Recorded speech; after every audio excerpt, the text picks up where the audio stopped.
from YUMIN Primary School. My name is Guo Chengxi, 8 years old, also from YUMIN Primary School. This lesson is Calculus, Chapter 6, Definite Integral. Do you know what's so special about this definite integral?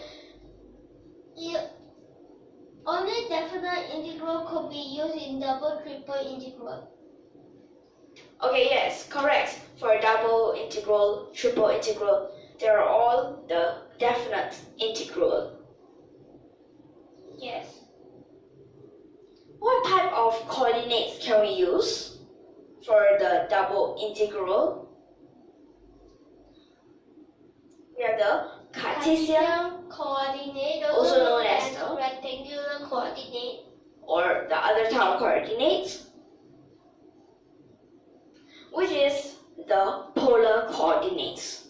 Okay. Remember, for these times, we'll just use Cartesian coordinates. In the future, rectangular coordinate. There are questions that we cannot use Cartesian coordinates, also known as rectangular coordinate. But what we'll have to use? Polar coordinate. Yes, for those hard questions, right? Yes. So, and you must remember about the region.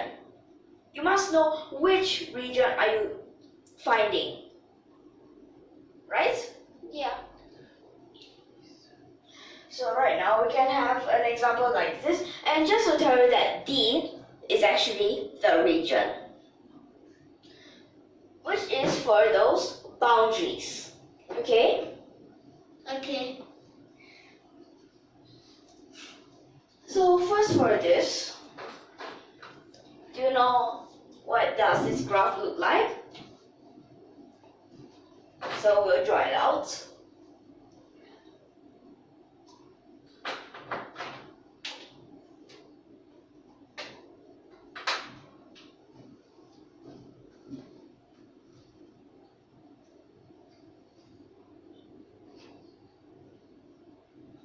So remember, for this x we have the y and the y squared.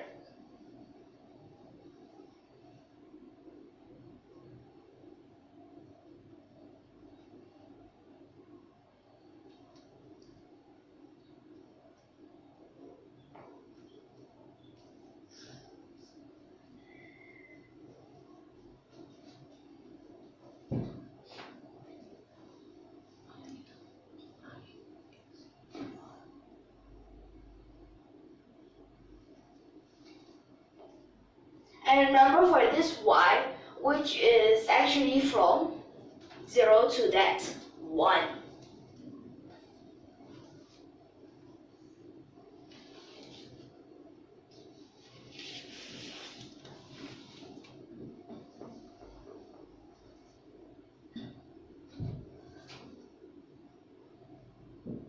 So we're finding this area. Am I right? Yeah. So at first, what form would you like to write it as?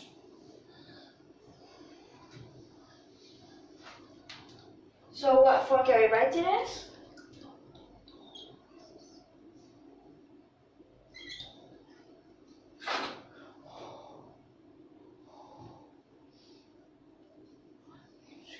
Do you want y first or x first?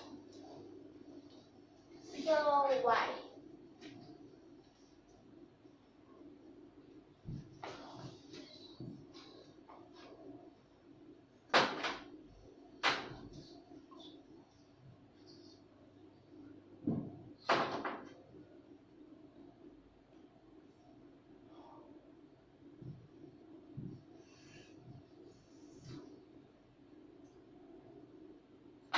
Okay, so let me just tell you for this. You actually can, when you just straight away sub that in, which is actually for x first. Okay.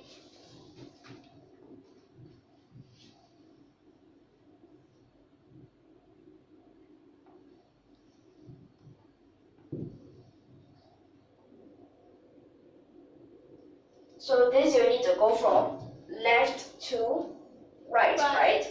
So which is the one with the square? Is it the upper boundary or is it the lower boundary? Remember, it's this square first. Upper boundary.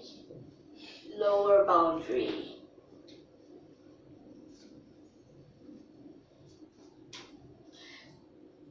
So which piece are you actually getting? It is like this, right? Yeah. Okay, so yeah, that's the same thing. Then for this, do you know how to solve this? So can you solve this?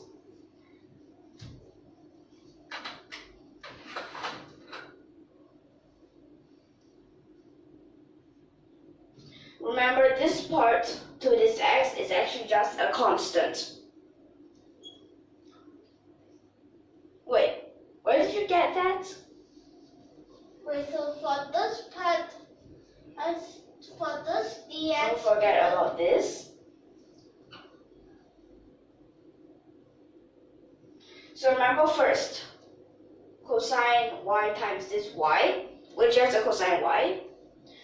So for that, because that here is at the lower boundary,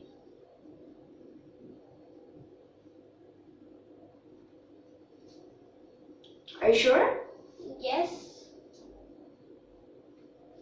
Remember, for this part at the back, we can use the integral by parts. Okay.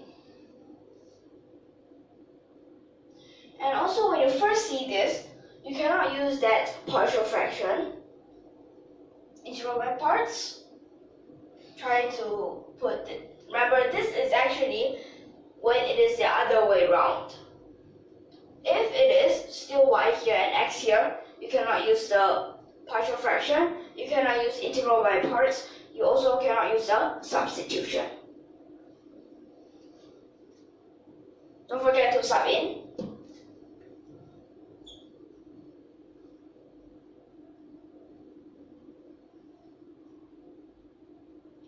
Wait, so for that part, okay, already put this cosine in, right?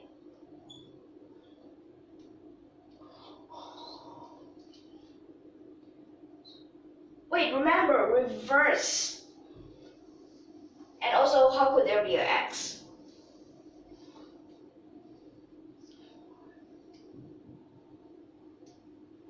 Yes.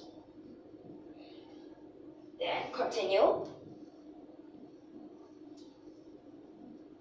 Remember, these two cancel, right? Yeah. So for this part, will actually be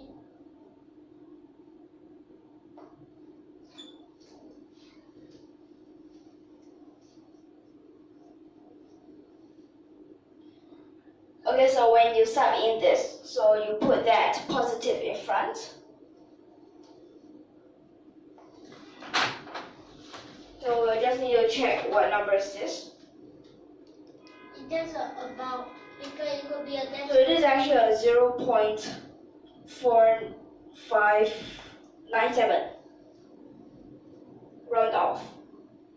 Okay.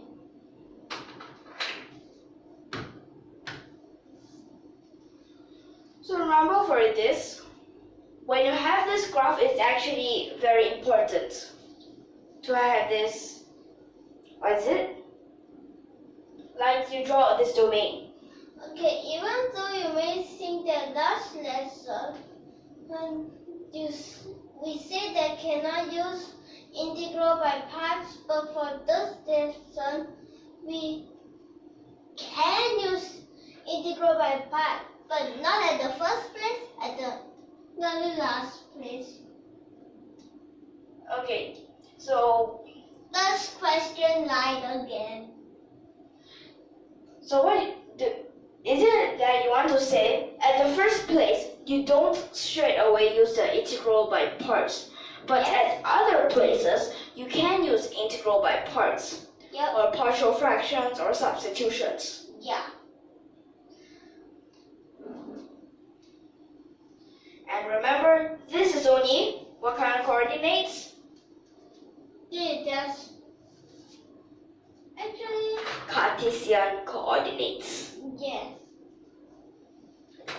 And remember for this double integration is actually, remember for that we have, like just give a random example.